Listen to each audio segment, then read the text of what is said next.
Assalamualaikum warahmatullahi wabarakatuh. Di sini kami dari kelompok 3 akan mempresentasikan bentuk hukum dalam kepemilikan usaha yang disusun oleh 1.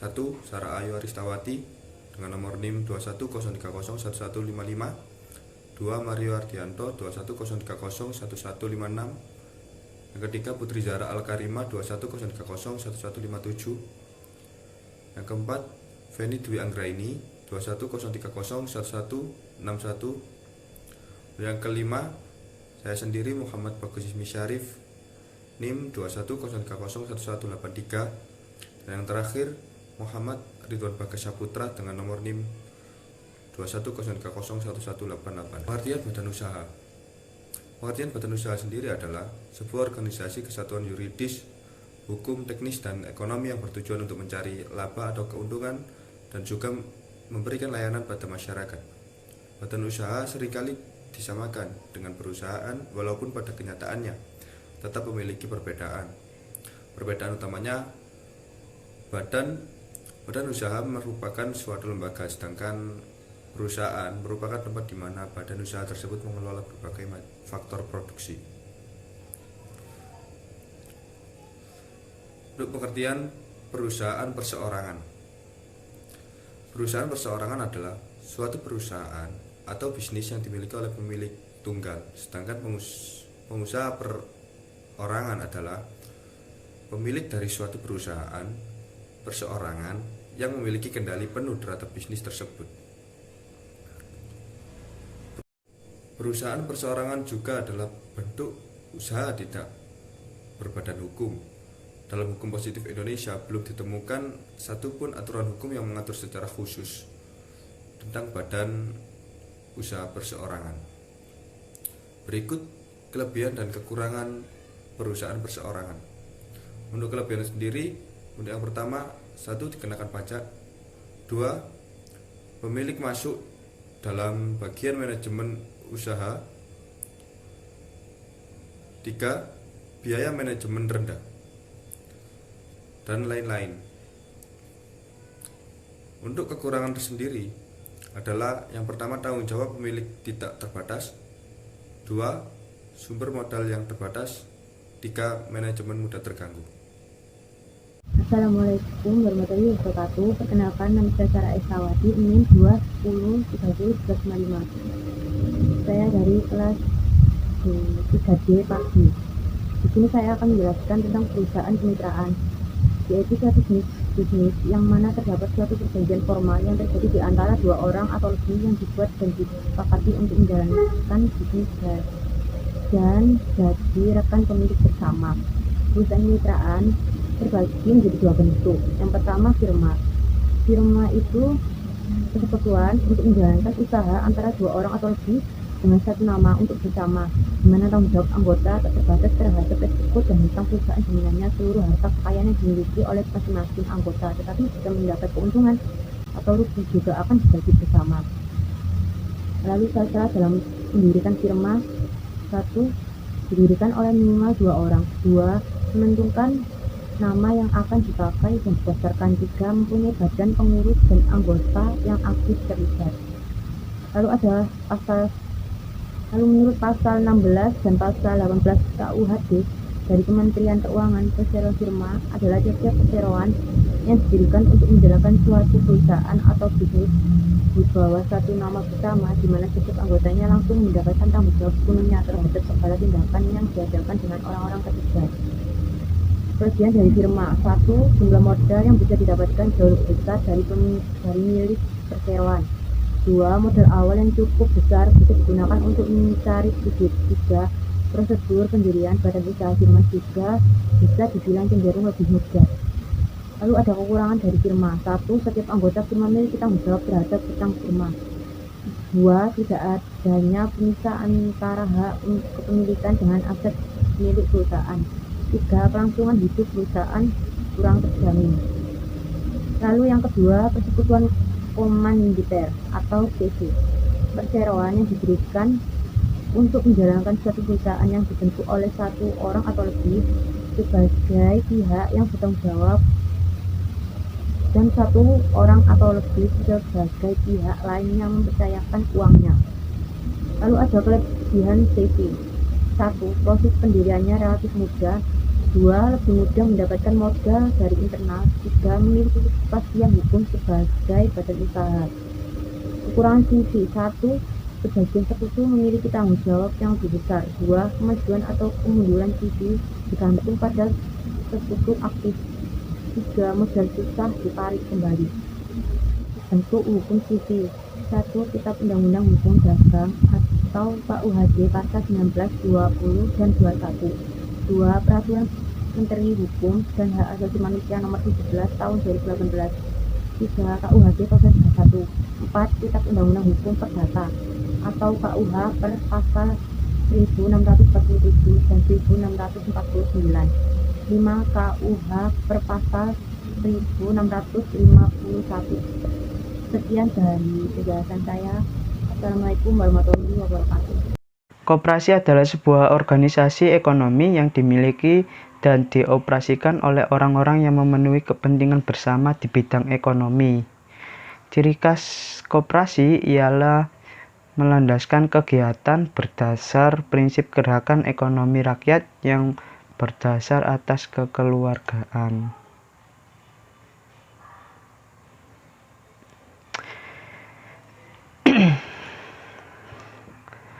Koperasi merupakan suatu badan yang dimiliki dan dikelola oleh anggotanya sendiri.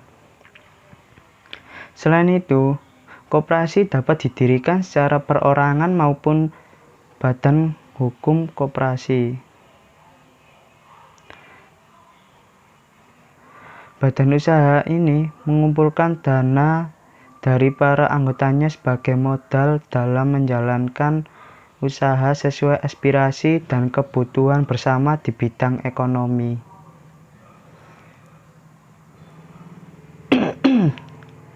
Yang selanjutnya ada kelebihan koperasi.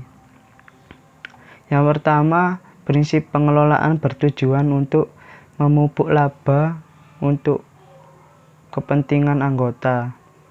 Yang kedua, anggota koperasi berperan sebagai konsumen dan produsen. Yang ketiga, mengutamakan kepentingan anggota. Yang keempat, dasar sukarela. Orang yang menjadi anggota koperasi dengan dasar sukarela. Yang kelima, memiliki kemudahan dalam mendapatkan modal usaha. Yang selanjutnya ada kekurangan koperasi. Yang pertama itu ada rendahnya kesadaran berkoperasi pada anggota. Yang kedua, memiliki daya saing yang lemah.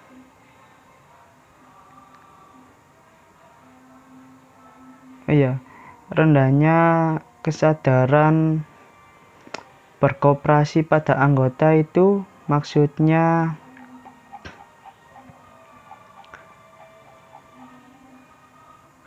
tidak semua anggota memiliki kesadaran yang penuh dalam melakukan kegiatan koperasi.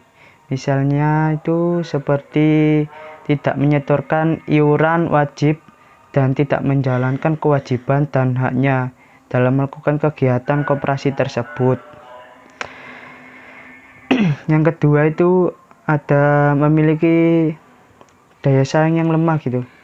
Jika koperasi dibandingkan dengan badan usaha lainnya, maka koperasi jauh lebih kecil dibandingkan badan usaha tersebut. Yang ketiga ada kurangnya kemampuan tenaga profesional dalam pengelola koperasi. Sumber daya manusia yang tersedia terkadang kurang memiliki keahlian sehingga mengakibatkan kurangnya kerjasama antar pengurus, pengelola, pengawas, dan anggotanya. Kurangnya kemampuan dalam pengurusan juga dapat memperlambat majunya koperasi tersebut. Dan yang selanjutnya ada bentuk-bentuk hukum dari koperasi. Bentuk-bentuk hukum dari koperasi yang pertama ada di Undang-Undang Nomor 25 Tahun 1992 tentang Perkoperasian. Yang kedua, Peraturan Pemerintah Nomor 17 Tahun 1994 tentang pembubaran koperasi oleh pemerintah. Yang ketiga, Peraturan Pemerintah Nomor 4 Tahun 1994 itu tentang persyaratan dan tata cara pengesahan akta pendirian dan perubahan anggaran dasar koperasi.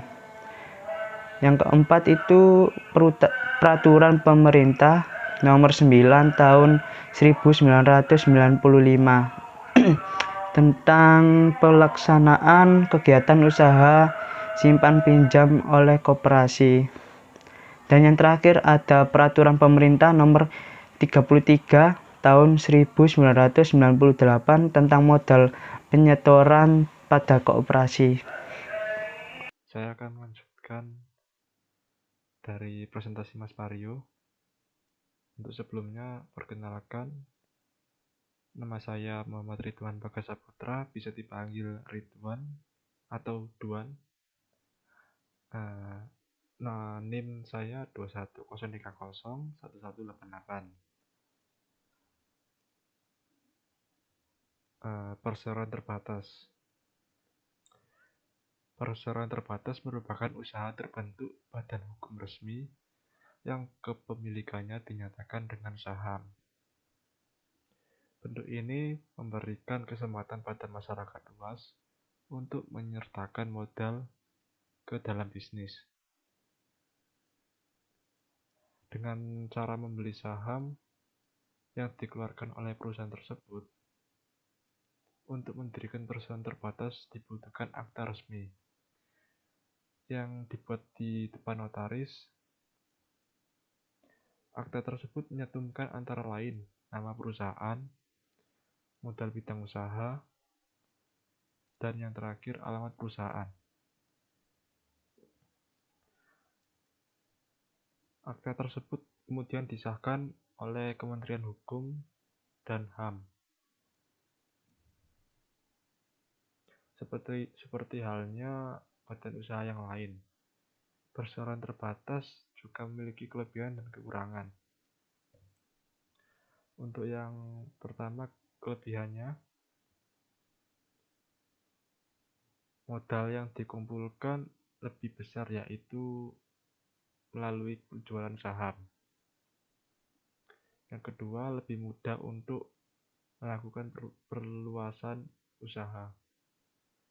Yang ketiga, tanggung jawab pemegang saham terbatas. Untuk yang kedua, kekurangan perseroan terbatas. Yang pertama, jual beli saham yang bebas dapat menimbulkan spekulasi, seperti jika harga saham jatuh dapat mengakibatkan PT terancam bangkrut. Yang kedua, rahasia perusahaan kurang terjamin. Yang ketiga, pajak perusahaan besar. Saya Putri Zara Al-Karimah dengan NIM 210301157. Perusahaan daerah atau badan usaha milik daerah BUMD. Perusahaan daerah atau BUMD adalah perusahaan yang sebagian atau seluruh modal yang dimiliki adalah milik pemerintah daerah, baik berasal dari kekayaan daerah yang dipisahkan maupun dari anggaran pendapatan dan belanja daerah atau APBD. Tujuan BUMD tertuang pada pasal 5 ayat 2 Undang-Undang Nomor 5 Tahun 1962, yaitu turut serta dalam melaksanakan pembangunan di wilayah daerah khususnya dan pembangunan ekonomi nasional umumnya dalam rangka ekonomi terpimpin untuk memenuhi kebutuhan rakyat dengan mengutamakan industrialisasi dan ketentraman serta kesenangan kerja dalam perusahaan menuju masyarakat yang adil dan makmur. Ciri dari BUMD itu sendiri tidak dibuat untuk mencari profit sebesar-besarnya dengan modal sekecil-kecilnya. Memang BUMD mencari keuntungan, tetapi keuntungan tersebut dimanfaatkan untuk kesejahteraan rakyat pada daerah tersebut. Seperti perusahaan lainnya, perusahaan daerah atau BUMD juga mempunyai kelebihan dan kekurangan sebagai berikut. Kelebihan BUMD. Yang pertama, seluruh keuntungan yang didapat BUMD menjadi keuntungan daerah. Yang kedua, menyediakan jasa bagi masyarakat daerah yang bersangkutan. Yang ketiga, merupakan sarana dalam melaksanakan pembangunan daerah. Kekurangan BUMD. Yang pertama, pengelolaan BUMD ditentukan oleh kemampuan keuangan daerah. Yang kedua, pengelolaan BUMD kurang efisien sehingga mengakibatkan kerugian. Dan yang terakhir, pengelolaan BUMD secara ekonomi sangat sulit dipertanggungjawabkan. Perkenalkan, saya Feni Dwi Anggriani. Di sini saya akan melanjutkan penjelasan mengenai BUMN. BUMN merupakan singkatan dari Badan Usaha Milik Negara. BUMN adalah badan usaha yang sebagian atau seluruh kepemilikannya dimiliki oleh negara. Menurut Undang-Undang Nomor 19 Tahun 2003 Pasal 1, pengertian BUMN adalah badan usaha yang seluruh atau sebagian besar modalnya dimiliki oleh negara melalui penyertaan secara langsung yang berasal dari kekayaan negara. Pada dasarnya, BUMN didirikan untuk mewujudkan masyarakat yang sejahtera di berbagai bidang. Dengan demikian, diharapkan kebutuhan rakyat di segala lini dapat terpenuhi. Berbagai kebutuhan yang pemenuhannya dikelola oleh BUMN meliputi kesehatan, transportasi, konstruksi, energi, pertambangan dan mineral, pertanian, perikanan, keuangan, dan lain-lain. Setiap badan usaha pasti memiliki kelebihan dan kekurangan masing-masing. Begitupun dengan BUMN atau Badan Usaha Milik Negara. Berikut saya akan menjelaskan kelebihan dan kekurangan dari BUMN. Kelebihan BUMN meliputi 1. BUMN atau Badan Usaha Milik Negara menguasai berbagai sektor yang vital untuk kehidupan masyarakat Indonesia. 2. BUMN dapat jaminan serta dukungan dari negara. 3. Permodalan dari BUMN sendiri berasal dari negara. Yang keempat, yaitu kelangsungan hidup perusahaan BUMN ini sangatlah terjamin. Yang kelima, BUMN menjadi sumber pendapatan negara. Selain pajak, BUMN adalah salah satu sumber pendapatan negara yang cukup besar. Unit-unit usaha yang dijalankan BUMN bergerak di bidang yang sangat dibutuhkan oleh rakyat. Barang dan jasa yang dikomersialkan tersebut menghasilkan keuntungan. Dari keuntungan tersebut, BUMN dapat memberikan tambahan pendapatan untuk negara. Kemudian, kekurangan dari BUMN. Kekurangan dari BUMN meliputi 1. Dalam pengelolaan faktor-faktor produksi, BUMN atau Badan Usaha Milik Negara seringkali tidak efisien. 2.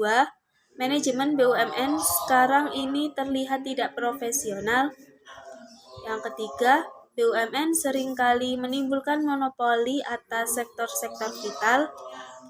Yang keempat, pengelolaan BUMN seringkali terhambat dikarenakan atas peraturan-peraturan yang mengikat. Dan yang kelima, BUMN ini sulit untuk mendapatkan keuntungan, malahan seringkali merugi. Yayasan. Yayasan adalah badan hukum yang terdiri atas kekayaan yang dipisahkan dan diperuntukkan untuk mencapai tujuan tertentu di bidang sosial, keagamaan, dan kemanusiaan yang tidak memiliki anggota. Kelebihan dari yayasan. Kelebihan dari yayasan meliputi 1. Pada bidang sosial. Yayasan yang bergerak di bidang ini biasanya berfokus pada kegiatan sosial, seperti mendirikan lembaga formal maupun informal. Contohnya, seperti panti jompo, rumah sakit, poliklinik, dan lain-lain. 2. Yayasan di bidang kemanusiaan. yang bertujuan untuk meringankan beban masyarakat yang mencakup tentang kemanusiaan. Yayasan ini biasanya membantu masyarakat korban bencana alam, tunawisma, dan fakir miskin. 3. Yayasan yang bergerak di bidang keagamaan memfokuskan kegiatan pada kegiatan yang berbasis religius seperti mendirikan pondok pesantren, madrasah, pengelolaan sarana beribadah, dan lain-lain. Kekurangan yayasan meliputi kekurangan yayasan yang sering terjadi ialah dalam hal sumber pendanaan yang diterima. Yayasan sangat terbatas hanya pada beberapa bidang. Padahal jika dilihat lagi, untuk mencapai tujuan yayasan membutuhkan dana yang tidak sedikit. Dengan terbatasnya dana yang masuk dapat menghambat jalannya kegiatan yayasan. Sekian presentasi dari kelompok kami, kurang lebihnya mohon maaf yang sebesar-besarnya. Wassalamualaikum warahmatullahi wabarakatuh.